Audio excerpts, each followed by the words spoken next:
My brother Marcus stood in my doorway at midnight. Rain dripped from his designer coat. His hands shook as he clutched his phone. 3 months ago, he fired me from our family restaurant. Now he needed me more than ever. But I'm getting ahead of myself. My name is Elena Rodriguez. For 15 years, I managed every detail at Mama's Kitchen. Our grandmother's recipes, our father's dream, our family legacy. I knew every supplier by name, every health code by heart, every corner of that kitchen like my own bedroom. Marcus handled the business side. I ran operations. We made it work. Until Dad died last year. Marcus inherited majority ownership, 51% to my 49, a detail that seemed meaningless for decades, until it wasn't. The morning everything changed started like any other. I arrived at 5 a.m. to prep for lunch service, unlocked the back door, flipped on the lights. Marcus sat at the corner table. Not unusual, he often came in early, but his lawyer sat beside him. "Elena, we need to talk." I hung up my coat, washed my hands, started the coffee machine. Normal routine for an abnormal moment. "The restaurant needs restructuring," Marcus said. "We're bringing in a management company." "What kind of restructuring?" The lawyer slid papers across the table. Termination documents, severance package, non-compete clause. "You're firing me?" "It's business, Elena. Nothing personal." Nothing personal. 15 years of 60-hour weeks. 15 years of covering for his mistakes. 15 years of putting family first. "This is our restaurant, Marcus. Actually, it's my restaurant now." The words hit like ice water. Cold. Shocking. Final. I signed the papers that morning. What choice did I have? Fight my own brother in court? Destroy what little family we had left? The non-compete kept me out of restaurant work for 6 months. In our city, anyway. So I consulted, helped struggling restaurants fix their problems, health code violations, kitchen efficiency, staff training. Turns out, I was good at it. Really good. Word spread fast in the restaurant community. The woman who turned around Romano's in 2 weeks, who saved the copper kettle from closing, who knew health codes better than the inspectors themselves. My phone rang constantly, restaurant owners desperate for help, health inspectors seeking advice on complex cases, including the city's head health inspector, David Kim. "Elena, I've got a situation," David called one Tuesday morning. "Anonymous tip about serious violations at a downtown restaurant. Owners being evasive. Won't let us do a thorough inspection." "Which restaurant?" "Mama's Kitchen." My stomach dropped. Marcus had been dodging health inspectors. Why? "I need someone who knows that place inside and out," David continued. "Someone who can spot what we might miss." I almost said no. Family loyalty ran deep, but so did my professional integrity. "When do you need me?" "Tomorrow morning, 9 sharp." That night, I couldn't sleep. Images flashed through my mind. The kitchen I'd organized, the systems I'd built, the standards I'd maintained. What had Marcus done to our restaurant?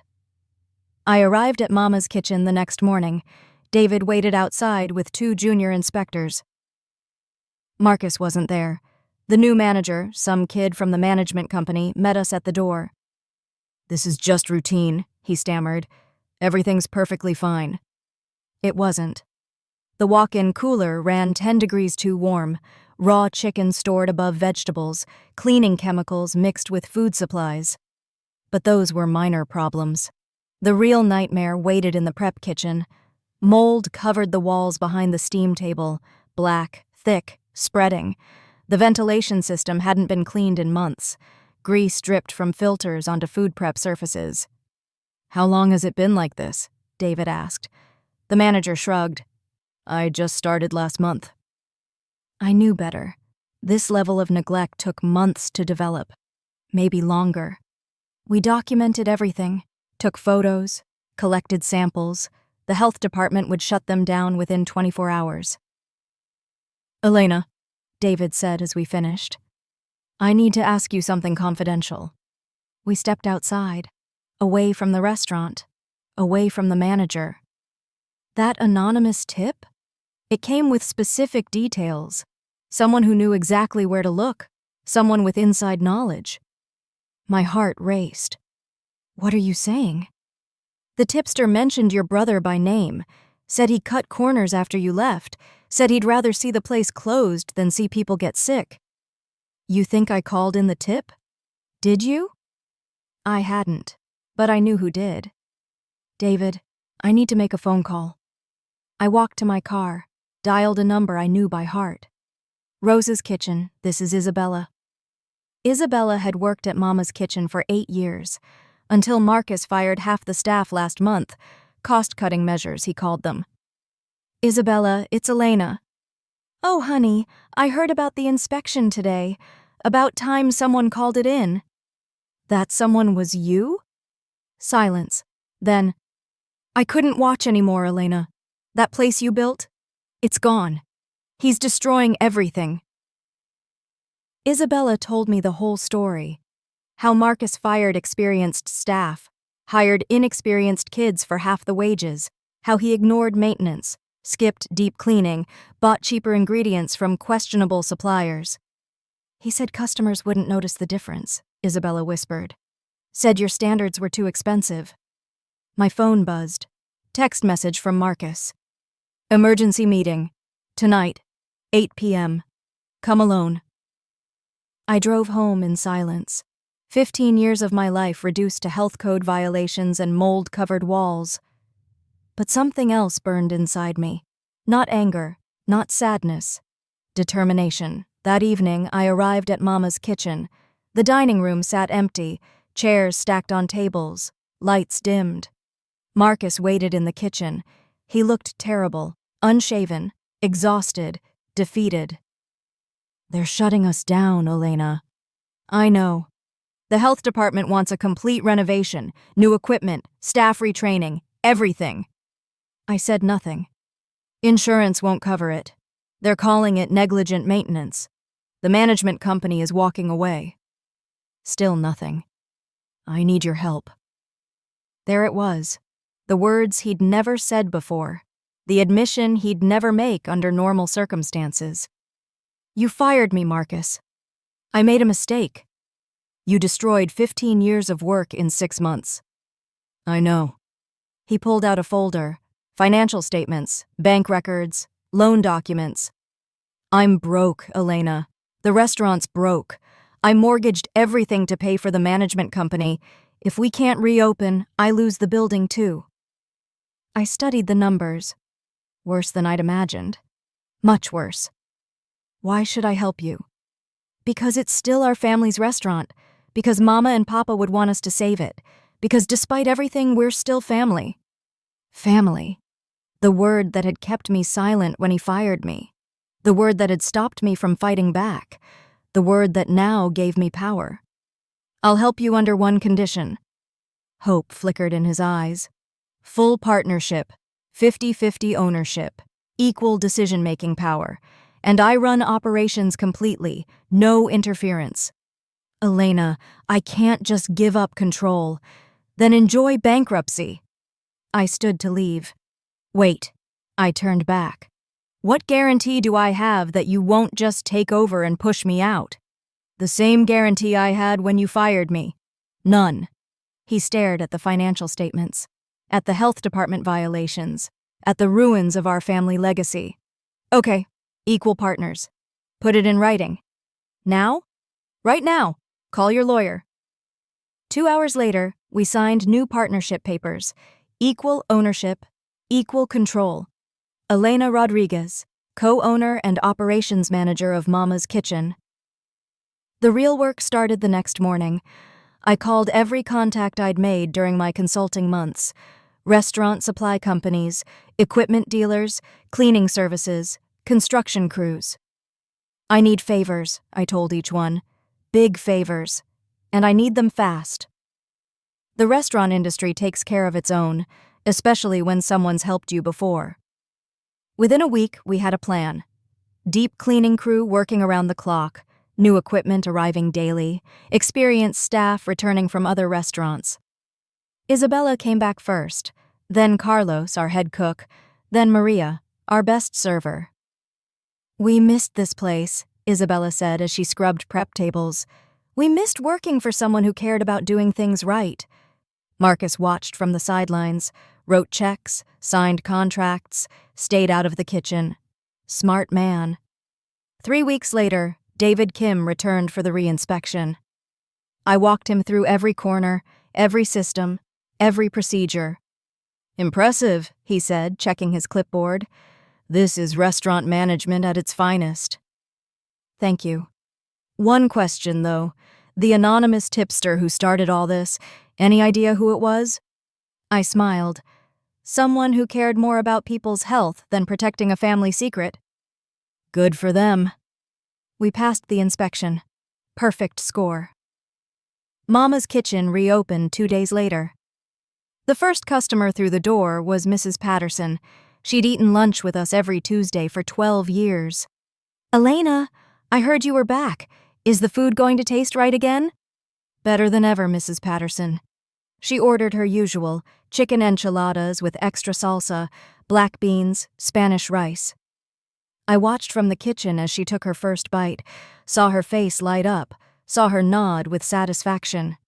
"Now that's the Mama's Kitchen I remember," she called out. By the end of the first week, we were fully booked every night. Word had spread. Elena's back, the food is good again, the restaurant is safe again.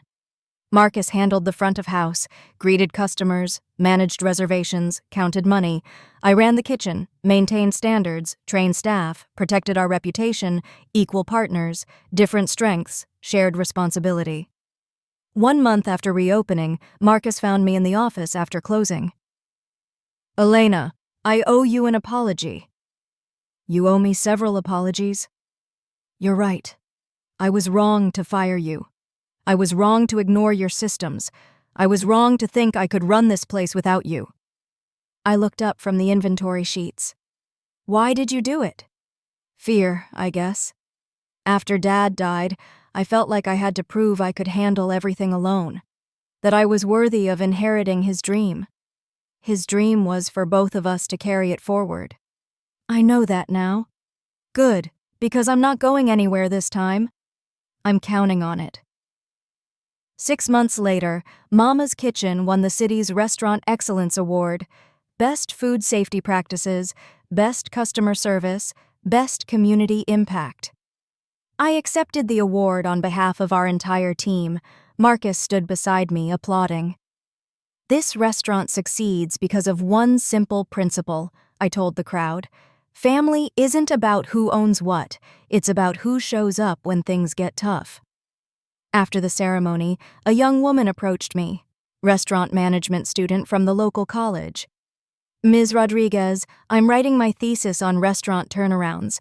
Could I interview you about saving Mama's Kitchen?" "It wasn't just me," I said. "It was a team effort." "But you were the key, right? You had the knowledge and experience to fix everything?" I thought about her question, about the health code violations, the staff walkouts, the financial crisis, the family conflict. "Knowledge and experience help," I said finally. But the real key was caring enough to do things right, even when it would have been easier to walk away. Today, Mama's Kitchen employs 23 people. We serve 400 customers daily. We've never had another health code violation. Marcus and I work together better than ever. He focuses on business development and customer relations. I handle operations and quality control. We're expanding next year. Second location across town. Same recipes, same standards, same commitment to excellence. Sometimes former employees from the management company eat at our restaurant. They always seem surprised by the quality, by the cleanliness, by the efficiency. "How did you turn this place around so fast?" one asked last week. "Simple," I replied. "We remembered that a restaurant's reputation is built one meal at a time and destroyed just as quickly if you stop caring." The anonymous tipster never revealed their identity publicly, but Isabella and I know the truth. She risked her reputation to protect public health, to preserve our family's legacy, to do what was right. That's the kind of employee you fight to keep, the kind of person you build a business around, the kind of courage that saves restaurants and families alike. Last Tuesday, Mrs. Patterson celebrated her 80th birthday at Mama's Kitchen. 3 generations of her family filled 2 tables. "Elena," she called me over after dessert. "I've been coming here for 13 years now, through good times and bad times, but I want you to know something." "What's that, Mrs. Patterson?" "This is the best it's ever been." I looked around the dining room. Families sharing meals, friends celebrating milestones, staff working with pride and precision. Marcus caught my eye from behind the host station. He smiled and nodded. We'd saved more than a restaurant. We'd saved our family, our legacy, our future. And we'd learned that sometimes the best way to move forward is to remember why you started in the first place. The health inspector called me last month, not about Mama's Kitchen, about another struggling restaurant across town. "Elena, I've got a situation. Owners overwhelmed, staff's undertrained, violations piling up. Sound familiar?" "Very familiar. Think you could work your magic again?" I looked at Marcus. He was reviewing applications for our second location, planning our expansion, trusting me to maintain our standards while we grew. "David, I know just the team for the job. Because that's what we do now. We save restaurants. We preserve legacies. We prove that family businesses can survive when family members remember they're on the same team." The phone rang again this morning. Another restaurant in crisis. Another family in conflict. Another chance to turn disaster into triumph. "Mama's Kitchen, this is Elena. How can I help you?" And that's exactly what I plan to keep doing. One restaurant at a time, one family at a time, one meal at a time. Because sometimes the person who fires you becomes the person who needs you most, and sometimes the best revenge is simply doing the right thing when it matters most. The mold is gone, the standards are back, the family is stronger than ever. And Mrs. Patterson still comes in every Tuesday for lunch,